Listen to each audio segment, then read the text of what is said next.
L'histoire de Indra Otsutsuki dans Naruto. Indra Otsutsuki était le fils aîné de Hagoromo Otsutsuki. Il était initialement pressenti comme le successeur le plus approprié des enseignements de son père, mais c'est son jeune frère Ashura qui finit par hériter de ce rôle. Une décision qui conduisit les deux frères à s'affronter l'un contre l'autre. On attribue également à Indra le fait d'être le créateur du ninjutsu et l'ancêtre du clan Uchiwa. Jeunesse. Dans l'anime, malgré la perte de sa mère suite à des problèmes lors de la naissance de son jeune frère Ashura, l'enfance d'Indra fut toujours paisible et joyeuse, passant son temps avec bonheur aux côtés de son père et de son frère Ashura. Sous la tutelle de leur père, les deux frères étudient le ninju dans l'espoir que l'un d'eux devienne le successeur du grand sage. Alors qu'Indra continuait à étonner tout le monde avec ses capacités naturelles et ses progrès très rapides, il commença à montrer son côté ingénieux, réalisant comment le chakra pouvait être modifié pour effectuer des prouesses plus variées. Peu de temps après, les autres adeptes du ninju apprirent en prenant exemple sur Indra et commencèrent à utiliser cette nouvelle innovation pour améliorer la qualité de vie pour eux-mêmes et pour le village. Bien qu'initialement fier de sa découverte, Indra s'inquiéta quand il remarqua que tout le monde commençait à se concentrer davantage sur la croissance physique plutôt que sur la spiritualité, comme ce que signifiait le ninju. À intervalles réguliers,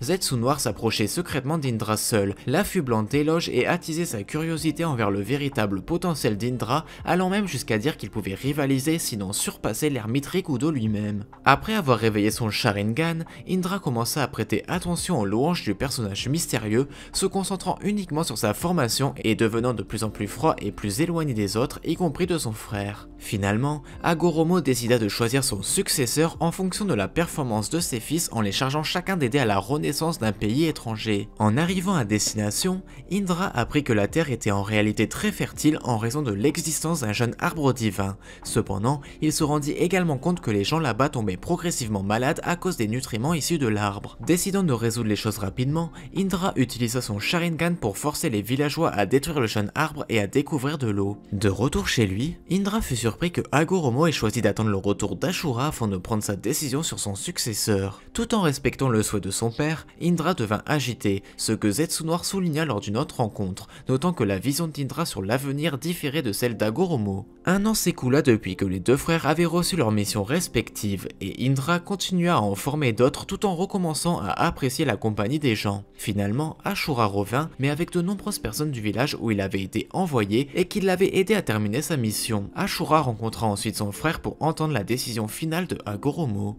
Lorsque leur père choisit Ashura afin de poursuivre son rêve d'établir la paix à travers le monde, Indra était furieux et jaloux que son jeune frère ait été choisi à sa place et plus encore, son père souligna l'incapacité d'Indra à reconnaître les autres tout en se concentrant sur la puissance comme ayant été un facteur déterminant. Tandis que Hagoromo essayait de raisonner Indra, notant que le village qui l'avait aidé s'était finalement détruit après son départ à cause des villageois qui se battaient pour le contrôle de l'eau, ses paroles tombèrent dans l'oreille d'un sourd. Dans l'anime, devenant si amer envers sa famille tout en se délectant simultanément de son pouvoir croissant, il en vint à considérer le ninju de son père comme incomplet et lâche, et voulut changer en ninjutsu pour refléter la vision de l'utilisation du pouvoir pour créer la paix et l'ordre. Pour s'assurer qu'il était assez puissant pour défier son père et son frère, et se rendant compte que ses yeux devenaient plus forts à cause d'une perte personnelle, il tua secrètement ses deux amis les plus proches pour réveiller le Mangekyo Sharingan. La nuit durant laquelle la célébration d'Ashura en tant que successeur était fêtée, Indra attaqua le village, exprimant son dédain pour sa famille et pour le ninju, insistant sur le fait que le ninjutsu était supérieur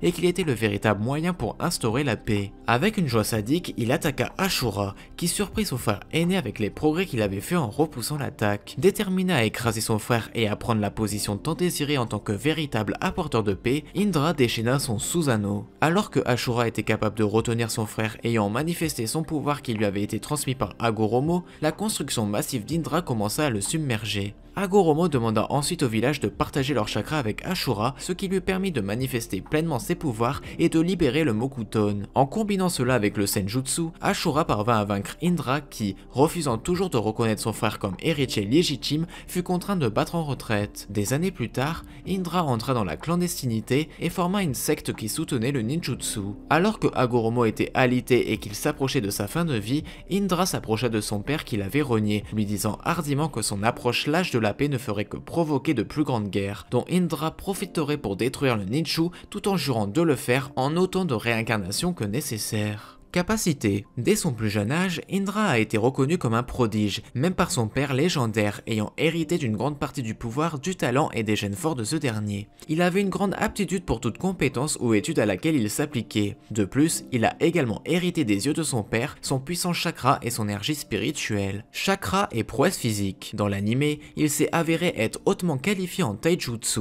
Aucun de ses camarades étudiant le ninju n'était en mesure de l'égaler. Comme son père, il avait un chakra particulièrement puissant et des réserves tout aussi importantes, capables de le libérer pour une multitude d'utilisations, comme par exemple pour améliorer ses frappes. Il était également très précis dans sa manipulation des chakras, ne gaspillant jamais plus que le minimum absolu pour ses techniques. De plus, il a pu sentir Zetsu noir à plusieurs reprises. Ninjutsu. Les talents d'Indra ont naturellement excellé dans les enseignements de son père sur le ninju, s'étendant finalement pour fonder à lui seul un style de combat, qui est devenu le véritable ninjutsu original. Incapable de manipuler et de modifier librement son chakra comme son père, Indra a plutôt inventé les mudras, une compétence qui deviendrait une pratique mondiale pour les ninjas. En créant diverses techniques comme la première technique de clonage et la technique de substitution, même Hagoromo a été étonné des réalisations de son fils aîné, notant à quel point c'était révolutionnaire. Indra était aussi un artisan qualifié, ayant façonné des kunai primitifs pour la bataille et à partir desquels se développe une forme de base de Shuriken Jutsu. Des années plus tard, il a également brandi une épée, montrant une expertise en Kenjutsu. Transformation de la nature de chakra. Dans l'anime, il pouvait utiliser le yin, le katon et le raiton. Enfant, il pouvait canaliser la foudre dans sa main, qui était assez puissante pour tuer un sanglier géant sauvage d'un seul coup, malgré la force anormale de l'animal. À l'âge adulte, ses compétences en Raiton se sont améliorées au point qu'il pouvait canaliser la foudre dans tout son corps pour soit libérer un puissant éclair sur une cible, soit améliorer sa technique de scintillement corporel. Dojutsu, Sharingan. Indra possédait le Sharingan, qu'il réveilla après avoir sauvé la vie de son frère. Ainsi, il pouvait observer le flux de chakra, prêter une grande attention aux détails, prédire avec précision les mouvements d'une personne et paralyser un ennemi d'un seul regard. Mangekyo Sharingan. Au fil du temps, Indra a réveillé le Mangekyo Sharingan qui a pris l'apparence de lignes tourbillonnantes provenant de ses pupilles. Dans l'anime, il a réveillé le Dojutsu après avoir tué ses deux disciples les plus proches qui étaient aussi ses meilleurs amis. Avec cela, il a débloqué la possibilité d'utiliser le Susanoo. Grâce à son talent, sa maîtrise de la technique était telle qu'il pouvait utiliser le Susanoo corps complet, qui éclipsait le paysage environnant. Également dans l'anime, avec son œil gauche, il pouvait utiliser le Hinokagutsushi, qui est un dérivé de Amaterasu. Et voilà, c'est tout pour l'histoire de Indra dans Naruto, j'espère que cette vidéo vous a plu, c'était Scarecrow, je vous dis à la prochaine, bye bye.